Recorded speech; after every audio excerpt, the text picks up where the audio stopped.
Oke, baik lagi bersama gue Jiban Importer di JS Studio.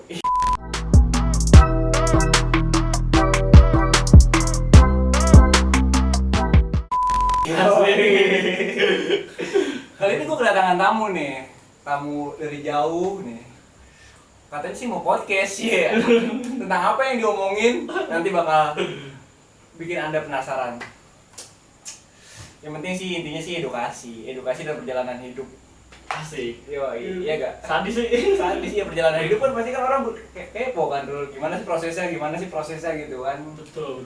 Kan jangan sampai kayak orang tuh ngeliat intinya doang, kita tuh sukses nih, jangan sampai orang tuh ngeliat dari kesuksesan kita doang nih, pasti ada prosesnya di balik gitu kan. Betul. Iya. Betul. Intinya kita ngobrol apa nih? Setelah lu Strategi board kan gua lagi berada di studio. Wow, ini keren banget kata gua, Bon. Untuk seumuran lu keren banget ini studio. Kalau gue sih sebenarnya masih nggak keren sih menurut gue ya, masih kurang sih, namanya manusiawi ya. Betul. Kurang pasti kan, soalnya prinsip gue tuh apa ya, nggak pernah puas, karena kepuasan itu ya manusia sih emang nggak pernah puas gitu, maksudnya nggak ada habisnya. Setidaknya ini untuk modal awal. Iya sih, Untuk lebih melambung lagi kan. iya bisa buat portofolio sih ya, Portofolio awal ya. Betul. Aset lah yang didapat selama ini. Asik. Jadi ini teman-teman viewers belum pernah kenal nih sama lu nih, lu tuh siapa gitu, lu sebagai apa, terus kerjaan lu apa, karir lu apa nih? Apa ya? Iya, coba kenalin dong ke teman-teman. Bos. Halo guys. Gitu. Jangan guys. Apa tuh? Halo my friend. Halo my friend J Studio. Yoi. Kenalin gua Sarul Gunawan. Kalau kesibukan gua sekarang ya, gua sosok sibuk sih. Yang gue denger nih, lu katanya wartawan ya, seorang wartawan atau jurnalis disebut ya kan, jurnalis media gitu. Apa itu bener? Bener gak itu? Ngomongin jurnalis ya. Iya. Bener. Bener. Bener, emang langkah awal gua menuju jembatan untuk sebenarnya itu timbul dari keresahan gua gitu kan. Makanya gua masuk ya dunia jurnalis gitu. Awalnya sebelum lu masuk jurnalis apa nih profesi lu nih, atau gawe pabrik apa segala macam, kan orang nggak tahu nih. Orang tuh taunya lu jadi jurnalis gitu kan, tapi nggak tahu prosesnya seperti apa nih. Iya. Iya kan? Gua dulunya pegawai pabrik, Pun. Pegawai Pabrik dari gua pindah-pindah lah malang melintang sampai ke 4 perusahaan gua pernah kerja. Cuma di balik itu gua kerja di pabrik itu, gua seneng yang namanya edit video gitu. Kayak bikin tulisan artikel atau cerpen. Ada basic lah ya. Ada basic. Gue seneng sih tentang dunia seni itu, seneng. Bermula dari situ. Nah, dan juga gue kan kuliah gue di TI kan, jurusan TI yang di informatika ya. Itu sebenarnya jauh banget gue dari yang tadinya di STM gitu kan, anak STM gue teknik mesin gitu kan, mainnya kotor-kotoran, Pindah ke IT, pindah ke komputer. dunia IT gitu kan. Ya, masih nyambung juga sih tentang dunia apa sih, teknologi lah gitu kan. Iya. Makanya gue seneng banget sama yang website, namanya website itu untuk penulisan yang memang dilimpahinnya ke website gitu. Artikel Seperti artikel gitu ya? Kalau video-video sih ya mungkin itu memang dari dulu gua. Dulu emang gua sempet ini juga sih bikin konten buat YouTube gitu. Iseng-iseng. Ada basic lah ya di situ ya. Ada basic lah. Makanya ketika masuk ke dunia jurnalis itu ya nyambung gitu kan. Tentang dunia videografi, bahkan tentang dunia penulisan. Tuh guys, dengar guys, buat kalian yang masih kerja di pabrik, jangan monoton gitu, kerja gitu-gitu aja. Lu harus berani keluar dari zona nyaman dulu. Betul. Hiduplah jadi diri lu sendiri gitu, jangan ngikut sama orang lain terus. Kalau lu berani itu, kalau misalnya lu nggak berani sih takut nggak ada biaya dan segala macem buat keseharian lu, ya tetap aja jalanin profesi lu gitu, maksudnya jadi pegawai pabrik atau gimana lah. Bukannya kita mengajarin ya, tapi ini mah saran doang. Jadi basic lu itu harus entrepreneurship. Coba jelasin dong apa itu entrepreneurship. Ketika gua kerja di pabrik, itu ya keresahan gua itu ketika gua kena shift.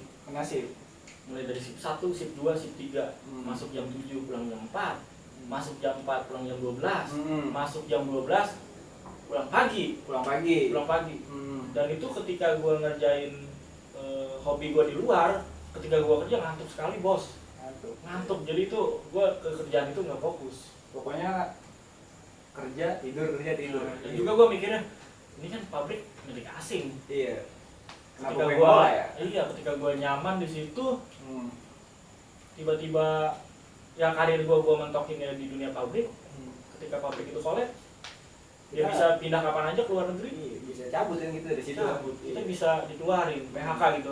Mau kerja apa lagi bingung, umur udah tua misalnya gitu. Iya, setidaknya sih punya skill lah di luar gitu, jangan sampai 0% lah. Yang Betul. intinya sih 50% atau 20% udah lumayan lah, tinggal diasah doang kan bisa jadi 1%. Itu sih saran dari gua, atau ada saran dari Sanro gitu. Intinya yang lu harus apa ya, dituju ya, minimal lu punya 3 spek deh. Apa itu? Yang pertama itu public speaking, yang kedua koneksi, yang ketiga skill. Skill tanpa public speaking lu nggak akan Nol ya. beres. Nggak ada pembicaraan. Berikut selain itu gitu kan, lu nggak bakal bisa. 3 poin itu lu harus mampu ciptain gitu kan, untuk bisa menuju melambung lagi. Iya. Tapi sebenarnya inti lu jadi wartawan tujuannya apa gitu? Tujuan buat ke wartawan, terus kenapa lu bisa kecebur di situ? Awalnya gimana tuh? Coba tuh jelasin tuh. Gua itu dulu sedikit kritis ya dalam mengkritik kebijakan-kebijakan yang ada gitu kan. Minimalnya yang ada di lingkungan sekitar, Iya. desa gitu kan. Desa. Cuman ketika gua kritik itu, kritikku kok apa ya, Apa tuh? mentah gitu, nggak didengar gitu kan. Hmm. Sedangkan mereka yang mengkritik ya melalui orang-orang organisasi gitu kan, orang-orang perkumpulan-perkumpulan itu. Nah, Karena ini sih menurut gue ya, karena lu tuh dulu awalnya belum dipandang mungkin ya, belum dipandang. betul. Karena sekarang udah circle-nya udah beda kan. Hmm. Jadi orang mandangnya beda sekarang tuh. Jadi gua masuk ke dunia jurnalis, memang sih kita di jurnalis itu harus netral ya, nggak boleh pilih salah satu pihak gitu kan. Iya. Setidaknya kan gua bisa menuangkan keresahan gua lewat tulisan, fakta yang terjadi. Semenjak gua jadi jurnalis juga gua lebih seneng ya ke masyarakat bawah gitu yang gua sorot gitu kan, yang memang kesusahan mereka. Tujuan lu ngebantu lah di situ Iya. ya. Mereka kan masuk berita gitu kan, wah harus bayar kah apa gimana kah? Dan juga gratis, masuk berita itu gratis gitu kan. Makanya kita seneng gitu kan, orang pengen diberitain seperti itu. Nah, gua sekarang balik nanya kalau boleh Mon. Nah dulu gue satu lagi nih, dua lagi. Iya. Lu kenapa punya basic di seorang jadi jurnalis gitu, punya basic di editing? Awalnya lu belajar dari orang atau otodidak atau lu les private nih? Untuk editing gua otodidak Bon. Otodidak. Untuk video ya gua otodidak, sama sekali nggak belajar sama orang. Gua sering ngelihat video-video yang udah ada. Iya. Gua ATM lah ya, ATM. ATM. ATM ya. Ketika gua nonton YouTube nih, kok bisa sih video kayak gitu ya? Akhirnya gua ikutin lah, bikin seperti itu, yang Iya. seperti yang gua lihat gitu kan. Akhirnya bisa lama-lama, oh ini ada model begini dan lain-lain. Nah Iya. kalau dunia jurnalis, pertama emang gua ikut-ikutan awalnya. Awal ikut-ikutan. Tapi untuk menjadi seorang jurnalis itu kita harus punya sertifikasi. Ya, kayak misalkan kita pernah ikut seminar tentang penulisan, Bukti lah ya ini. bukti tentang dunia jurnalis, kita harus paham kode etik jurnalistik. Gitu. Jadi nggak sembarangan kita nulis juga, seperti itu. Sesuai fakta. Intinya sih satu nih, kalau lu pengen belajar sih ATM, amati tiru modifikasi. Betul. Yo, iya. Itu udah pasti. Udah pasti. Udah pasti Iya. modal utama. Jangan sampai monoton lah, intinya kalau lu udah kerja di satu tempat, jangan di satu tempat doang, lu harus bisa nguasain bidang lah. Intinya sih multi talent, biar dipakai di apa nih berarti di macam-macam medan perang lah gitu intinya. Apalagi dulu waktu zaman gua awal-awal seperti itu benar. Iya. Jadi gua bingung sama tujuan hidup gua nih. Gua itu mau jadi apa sih gitu kan? Apakah gua mau kerja di pabrik seumur hidup? Kalau yang rata-rata yang temen gua lihat ini, yang teman-teman gua gitu ya, lulus STM, kerja sebagus mungkin, jadi karyawan tetap, ngumpulin duit, beli motor, nikah, punya anak 2, udah ngapain lagi gitu? Yang di Ngapain lagi? kayak gitu. Gue mau nonton banget itu. Iya. Apa? Ya udah. Udah. Itu. Iya. Jangan banyak-banyak deh. Banyak. Bahaya. Kita ketahuan. Lu biar gue yang sukses tuh ya. Lu jangan ya. Lu jangan deh, lu penonton aja dah. Nonton aja. Nah, Sekarang gua nanya Bon, kalau Iya, kenapa nih? Nanya apa nih? kenapa lu seneng Iya udah itu. Gimana? kenapa lu seneng dunia fotografi dan videografi? Awalnya sih emang gue seneng seni kan ya. Awalnya kan gue seni, kayak contohnya seni lukis, gue seneng tuh awalnya. Gue belum ngerti tuh seni digital, belum ngerti, belum tahu apa ya caranya ngedit, belum tahu cara main kamera, belum tahu. HP pun dulu gue belum punya sih sebenarnya. HP kayak paling ya HP buat SMS gitu maksudnya. Seni sebenarnya gue dari awal udah suka tuh, dari awal. Gue pokoknya seni gambar gue udah suka dari dulu, cuma karena apa ya? Karena lingkup mungkin ya. Karena lingkup awalnya pengen, awalnya dulu kan pengen jadi apa ya, dokter lah, dokter lampu. Ya anjir, lu jadi dokter apa gitu? Enggak, gue dulu tuh jadi ibaratnya pengen buka bengkel airbrush lah, intinya seni juga kan, jadi seni airbrush, seni lukis juga kan, tapi pakai pen brush gitu kan. Tapi karena lingkupnya bocah teman-teman gue dulu kamera kan ya, jadi banyak orang-orang yang gue tanyain harga kamera berapa sih gitu kan, ngulik gue. Ternyata harga kamera gue kira harganya 1.000 kayak gitu kan, 1 juta 2 juta gue segitu kan, harganya gila juga anjing kata gue hampir ngedon juga kan buat beli kamera kata gue. Ya udahlah, beli kamera modal nekat atau awalnya pengen foto keluarga doang. Ya udah jadi kecebur di situ, nggak tahu kenapa gitu bisa kesini gitu. Nah itu lu pertama beli kamera itu kamera apa dan harganya berapa? Nah lu beli modalnya itu dari mana? Lu dapetin kamera itu? Gue dulu kan pegawai pabrik, kerja pabrik gue dulu. Kerja pabrik, gue beli, awalnya gue pengen beli yang murah tuh yang harganya ya 3 juta 4 jutaan lah awalnya ya. Karena gue mikirnya jangka panjang, soalnya kalau misalnya gue beli yang murah takutnya gue bosan sama kameranya kan, pengen gue jual takutnya harganya jatuh banget. Mending gue beli yang mahal sekalian, biar dijual tuh harganya nggak jauh banget gitu. Dulu gue pakai Canon 700D DSLR kan, gue sekitaran harga di angka 9 atau 10 juta. Kalau sekarang udah murah sih sebenarnya. Kalau untuk kamera itu yang dulu pakai itu worth it gak pada zaman itu? Worth it banget, karena itu tipe barunya yang gue beli tuh dari Canon, tipe barunya. Dan satu hal lagi Bon, Iya. kenapa lu nggak dikenal di kampung lu sendiri Bon? Karena gue tuh nggak mau dikenal di kampung, karena apa ya? Takut lah gitu maksudnya. Takut diandelin. Itu doang sih sebenarnya. Cuma yang kenal mah ya sebatas teman-teman tongkrongan pasti kenal gua jadi seorang konten kreator maksudnya gitu. Kadang tuh orang mikir ya ketika kita bikin video gitu ya, orang tuh nggak mikir kita susah payahnya. Iya. Dari alat, dari ngeditnya, gak ada bayaran, cuma dibayar terima kasih anjing. Iya, 2M, makasih Mas. Nah makanya gue mau dikenal di kampung tuh kayak gitu, takutnya orang mintanya begini-begini, mentang-mentang dia udah kenal sama gue, takutnya nggak ada budget di situ Rul. Betul. Sedangkan dia nggak pernah main sama gue, tapi mintanya aneh-aneh. Tapi kalau misalnya teman tongkrongan gue sih minta yang aneh-aneh sih, oke gitu kan. Kadang kalau misalnya gue susah kan gue minta sama dia, kayak gitu. Sebenarnya mah intinya timbal baliknya ada lah gitu. Dan tujuan lu Bon nih setelah ya studio lu udah lumayan keren lah untuk modal awal, kedepannya seperti apa nih, mau ngebangun apa lagi nih?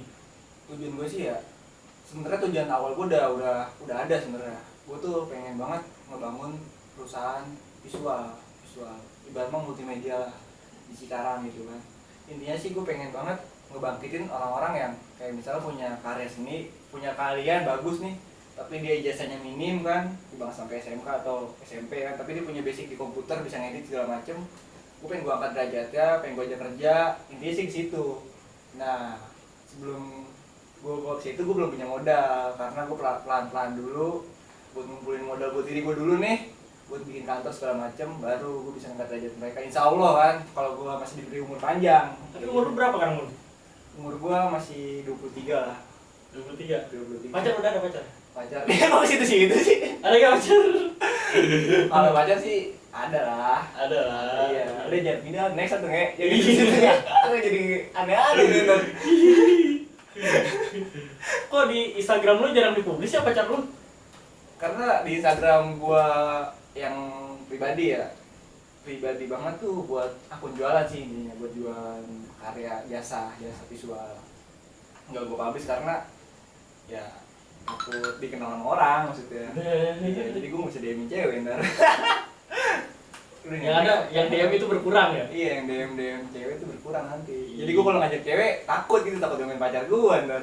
Belajar ngedit tahun berapa Bon? Dan sama siapa dulu? Yang menjadi apa ya, tumpuan lu, orang ini berjasa banget nih buat gue dulu awal karirnya.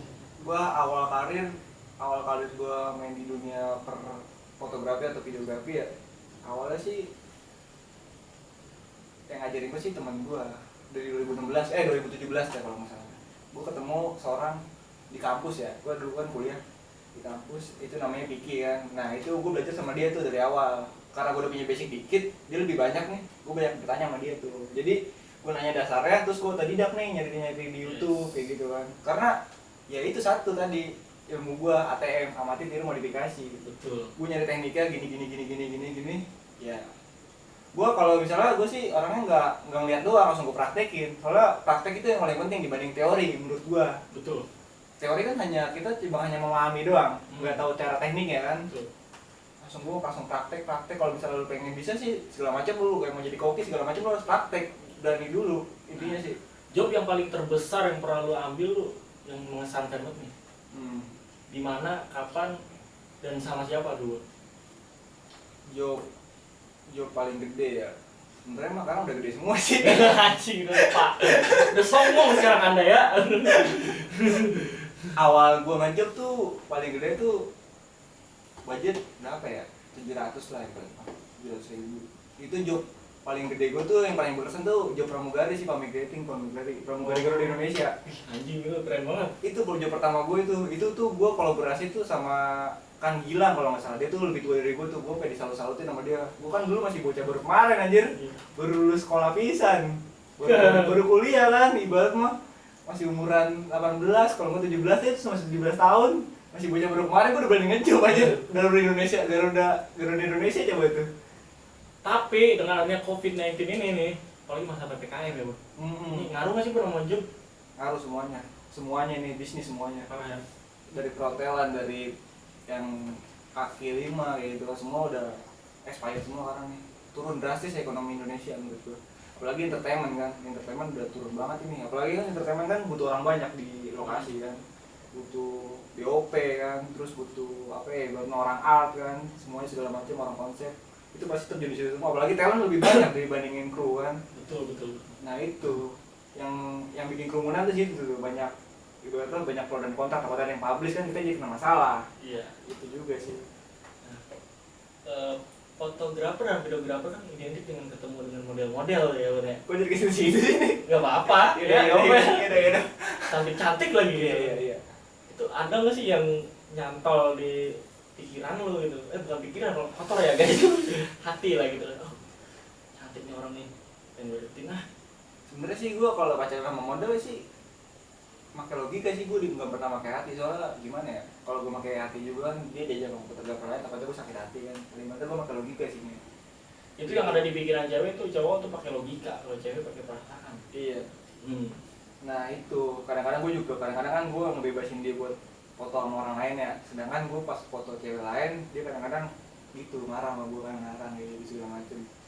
Karena takutnya kan gue kenal sama dia aja kan awalnya dari moto, takutnya gue kenal dia lagi yang baru dari moto jadi pacaran lagi kayak gitu sih. Gue udah berapa kali ya pacaran sama model? Gue pacaran sama model nggak banyak sih, paling 3 kali lah intinya. Nggak lama itu juga. Ngapain aja tuh? Nggak langgeng. Paling ya gini. Kacau bener. Kacau. Begini emang apa? Main tepuk tangan. Tepuk tangan aja. Nonton konser. Iya, nonton konser sambil tepuk tangan gitu kan, seru. Sambil ketawa-tawa bareng. Udah sih, gue pacaran model emang nggak pernah lama sih intinya sih. Kau nanya apa lagi ya? Udah kali itu, closing. Closing. Iya, makin aneh ntar nih. Ya kan? Terlalu lah lu yang punya acara. Tapi intinya sih gue pengen ini nih, kasih inilah ibaratnya. Kata-kata terakhir apa sih? Saran. Iya, saran dulu apa nih untuk kayak orang-orang yang baru terjun ke wartawan atau jurnalis kayak gitu kan. Sarannya apa nih buat mereka yang pengen kesana gitu tujuannya? Intinya gini ya, namanya dunia seni gitu kan, masuknya seni juga, Seni digital ya. Iya, hobi juga. Pekerjaan yang sesuai dengan hobi itu emang paling menyenangkan. Iya. Hobi itu kan harus didasari dengan kemauan dan tekad. Iya benar. Jadi harus berani terjun dan harus mau belajar terus. Dan juga kalau jurnalistik kan kode etik jurnalistik ya, sesuai dengan kode etik jurnalistik. Kalau mau belajar di situ, pahami tentang itu. paling itu aja. Nah tuh guys, dengerin ya. Kalau kalian mau masuk ke wartawan atau jurnalis, bisa akhirnya dia langsung DM aja. Kalau ada yang nonton nih ya, mudah-mudahan ada yang nonton sih. Iya. Buat saran buat gue nih ya, kalau misalnya lu pengen jadi seorang content creator atau fotografer atau videografer ya, saran dari gue sih, kalau lu pengen masuk ke dunia ini jangan ngarepin duit dulu. Yang penting intinya sih lu bisa dulu jalanin hobi lu, nanti bakal ketemu jalannya sih menurut gue gitu. Betul. Kalau lu pengen tekun di hobi lu biar menjadi duit, jangan ngarepin duit dulu. Lu ngarah skill dulu, portofolio, intinya sih banyakin relasi biar lu ibaratnya lu udah jago, jangan sampai stuck di situ nih. Jago ini harus ngasilin duit, jangan sampai kurang relasi intinya kayak gitu. Betul. Banyak kan orang-orang jago di luar sana kan yang nggak pernah publish, jadinya dia jago doang tapi nggak dapat job gitu, maksudnya nggak dapat pemasukan dari hobinya. Ya paling nanti bakal dipakai sama orang kayak gitu. Tapi kalau misalnya lu jago kan lu bisa bikin brand sendiri gitu. Iya betul. Pada dia 3. Apa tuh? Public speaking, skill, and koneksi. Tuh bener. Itu Doang, itu kuncinya itu doang di situ sih sebenarnya. Udah paling sekian aja ya, sekian. terakhir. Iya. Sekian dari gua Jibun Importer dan Sahrul Dawan. oke, sampai jumpa di video berikutnya, education dan udah intinya gitu aja lah ya. Yang penting mah intinya kita mah selamat-selamat aja ya. Udah, sampai jumpa di video berikutnya. Sampai jumpa lagi. Berapa menit, Bro? 21